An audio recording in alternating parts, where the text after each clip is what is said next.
do coordenador de núcleo, né, de não ser um coordenador passivo, ou seja, dele ser ativo não apenas com os artistas orientadores, mas dele ser ativo na relação com os equipamentos onde estão lotados esses artistas orientadores. Então que o coordenador tenha os seus artistas orientadores congregados nos mesmos equipamentos, para que ele estabeleça uma relação com esses equipamentos, para que evolua a relação dele com aquela biblioteca, entendeu? Com aquele ginásio, com aquele céu, né? Com aquelas pessoas que proporcionam a permanência, digamos assim, do projeto, da ação do artista orientador dentro de cada equipamento. Então que não ficasse o artista orientador abandonado, mas acompanhado sempre que necessário do seu coordenador, e quando necessário da coordenação geral, e quando necessário da pessoa do Departamento de Expansão Cultural responsável pela área de teatro. E quando necessário, né, um telefonema do secretário, se for o caso. Né? Então, assim, havia uma tentativa de que o artista orientador fosse o mais amparado possível, para que ele, de fato, desse vazão à sua competência. Né? Por isso, a correria em relação a essa ampliação nos céus.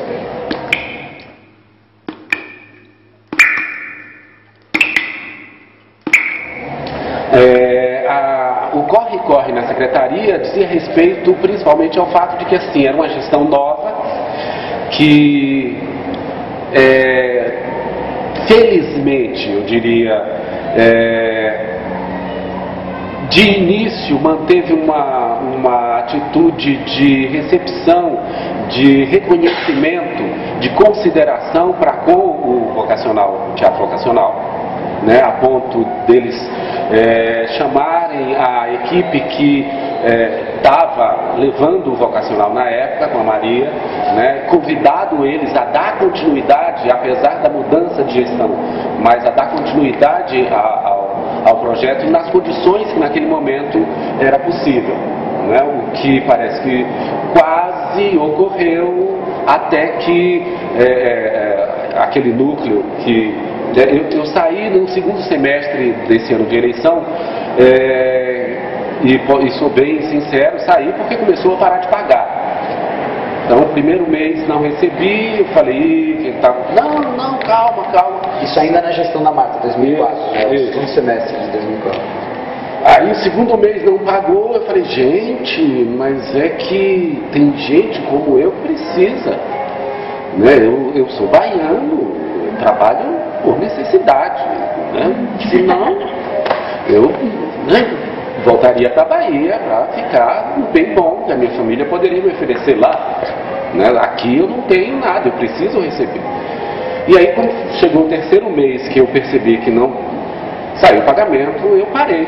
Eu pura e simplesmente virei para Maria Tendal na época e falei, Maria, é o seguinte, eu não venho mais. Não, mas calma, a gente vai dar um jeito. Eu falei, olha, eu sei que você pode estar fazendo o possível. No entanto, né, eu não tenho condições de ficar trabalhando, por mais que eu, né, seja petista desde criancinha, por mais que eu, né, goste do projeto, a coisa está esbarrando numa questão de sobrevivência mesmo. E parei. O Zé Carlos me ligou quando ficou definido que a equipe que a Maria tinha selecionado para começar ou recomeçar o trabalho nos céus tinha tomado uma decisão conjunta em massa de parar, de não dar continuidade ao projeto. Né? Foi aí que eu retomei contato com o projeto, porque essa pessoa me ligou, o Zé Carlos me ligou e falou, olha, gostaríamos de conversar contigo, descobri aqui que você trabalhou no projeto até o ano passado e tal, e estamos precisando de ajuda e gostaria de conversar contigo. Eu não entendi direito, falei, ué, estou afastado desse treco há um tempão, agora me liga essa nova gestão querendo conversar. Primeira coisa que eu fiz foi pegar o telefone e ligar para a Maria. Ela morava razoavelmente perto, eu morava ali na Vila Romana, então ela morava acho que aqui na Vila Madalena, era pertinho, dei um pulo na casa dela. Liguei para ela, ela falou, não, vem aqui, a gente conversa. Dei um pulo lá, ela falou, olha, está acontecendo isso, né? A gente tem uma série de senões para com a conduta política dessa nova gestão em relação ao fomento, em relação a isso, em relação ao vocacional, em relação àquilo e tal, parará, e achamos por bem não nos submeter a um esvaziamento, a um empobrecimento e tal.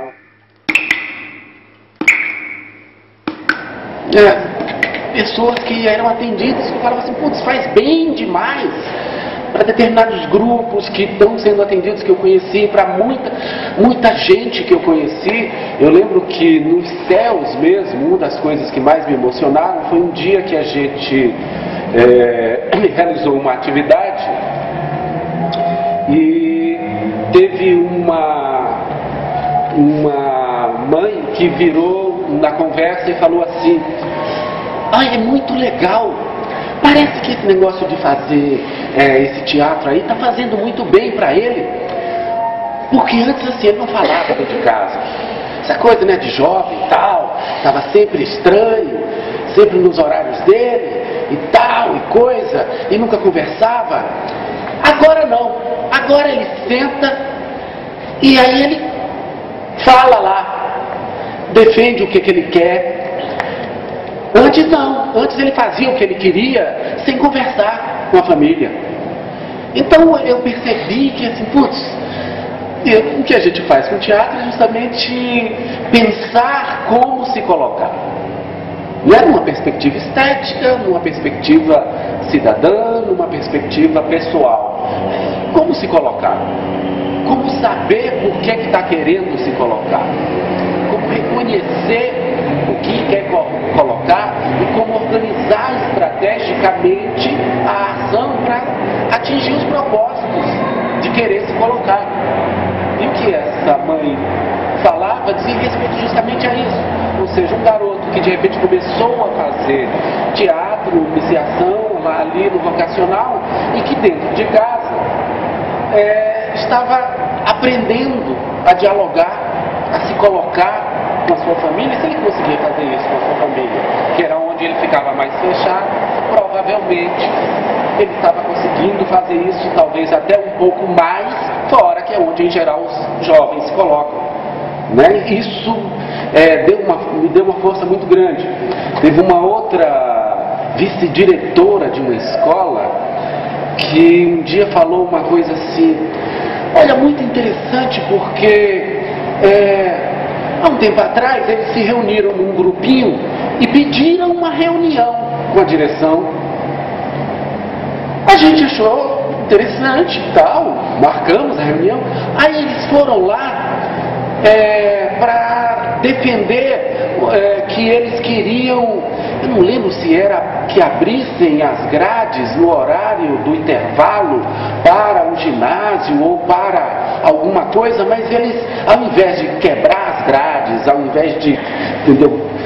Eles chamaram a direção para uma conversa, foram em bloco na direção, com o discurso organizado em tópicos, se colocaram perante a direção da escola e conseguiram.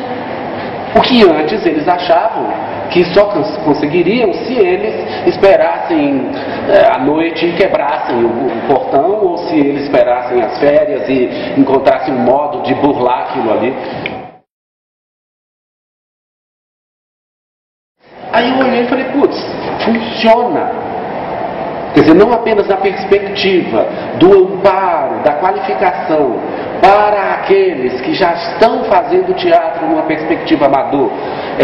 A ação do projeto tem se mostrado extremamente potente e eficiente, mas essa contradição, afinal, o projeto é um projeto de formação ou é um projeto de qualificação? Eu pego um artista orientador que está, sei lá, fazendo mestrado na USP ou na Unesp e que tem um puta potencial. Eu deixo esse artista orientador no equipamento Y onde tudo o que se consegue é dar aula de iniciação, ou eu pego esse artista orientador, transfiro ele para o equipamento K, onde ali tem 6 grupos, tem 2 artistas orientadores que só conseguem dar conta de 2 dos 3 dos 6 grupos. O que a gente faz? Como é que a gente potencializa, né? Porque essa é uma característica que me parece extremamente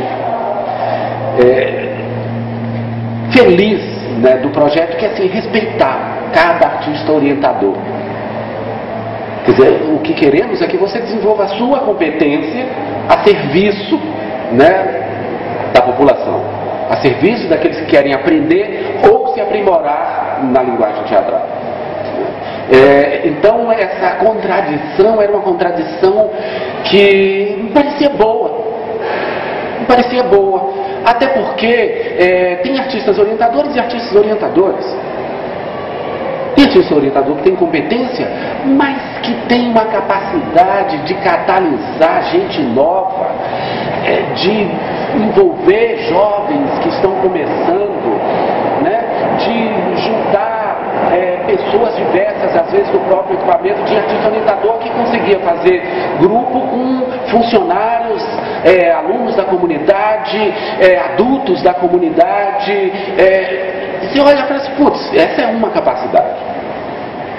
Né? De repente, para ele pegar um grupo ou 2 e ficar trabalhando e pensando, discutindo com um grupo ou 2, não é tão instigante quando vê jovens começando a se inflamar porque está dando os primeiros passos nessa linguagem. No dia seguinte eu fui lá conversar com o Zé Carlos. Ele falou, olha, escuta, estava ocorrendo o seguinte, o projeto está parado, ainda não recomeçou, e ele só pode recomeçar na Secretaria de Educação, nos céus. Nós reconhecemos a importância do projeto, convidamos a equipe que estava coordenando o projeto para dar continuidade ao projeto, e essa equipe iniciou esse processo, chegou a fazer a seleção a partir de um edital, mas essa equipe, por motivos que nós respeitamos, decidiu não continuar. E falou o Zé assim, Mário, e agora eu temo, o Zé ele é muito expressivo com o rosto, e agora eu temo que o projeto de repente não continue, cara. Porque o Emanuel é uma pessoa muito assim, né? E se a gente não recomeçar o projeto nos céus, pode ser que a Secretaria de Educação crie o seu próprio projeto, posto que eles já estão com verba definida para a ação do vocacional. Se a gente não der continuidade, pode ser que lá eles criem o projeto deles, e se eles criarem o projeto deles no primeiro semestre, quem nos garante que a gente vai retornar aos céus? Quem garante que esse projeto vai continuar nos céus? E se o projeto não continuar nos céus, eu não sei se no segundo semestre, quando a Secretaria de Cultura começar a se recompor financeiramente, né, seja por questão, né, X ou Y, eu não sei se as discussões, o andamento da carruagem até lá vai manter a existência do projeto. E eu acho muito legal, Mário, esse projeto. Você não topa, assim, pelo menos assim, começar o projeto? Porque eu imediatamente falei para ele, olha cara, daqui 55 dias eu tenho que viajar para o Rio Grande do Sul, eu não posso assumir isso porque eu vou deixar o barco. Ele falou, não, mas nós precisamos, você está entendendo? Porque a gente precisa começar no céu. Se a gente não começar, quem garante que começaremos no futuro? Aí eu topei, liguei para Maria, falei, olha Maria, eu respeito muito vocês, tal, parará, mas eu prefiro que o projeto continue. Né? Eu espero que quem está lá no fomento, da mesma maneira, evite que essa gestão termine com fomento. Eu espero que quem está lá, qual que era a informação de público, também reaja e, de algum modo, evite que acabe a informação de público. É com essa lógica modo é que eu te digo assim, eu vou fazer de tudo para evitar que o projeto pare. Porque eu não sei se daqui 6 meses ele voltará a existir.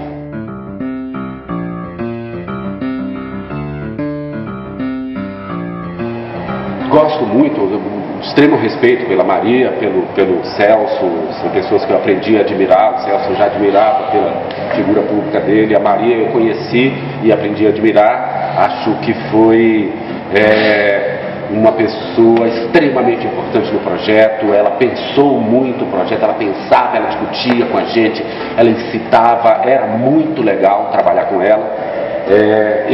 Eu várias vezes discordava, né?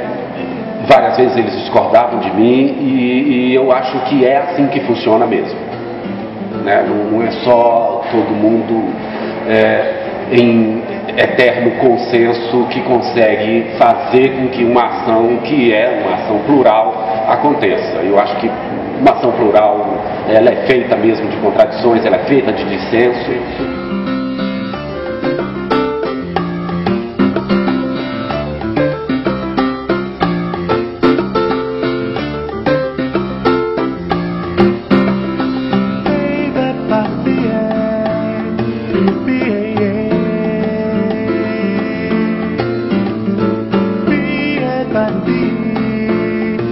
Be